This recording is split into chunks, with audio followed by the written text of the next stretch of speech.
Sebanyak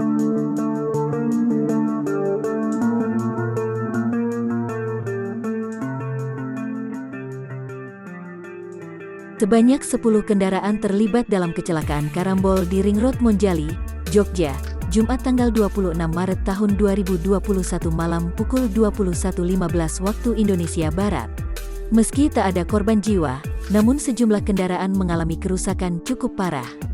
Kepolisian sudah melakukan olah tempat kejadian perkara pasca kecelakaan karambol yang melibatkan 10 kendaraan ini.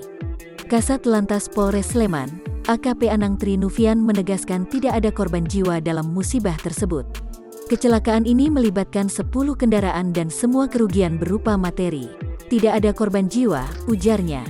Menurutnya, kronologi kecelakaan ini dipicu sebuah truk yang kehilangan kendali saat hendak berbelok sesuai hasil olah tempat kejadian perkara.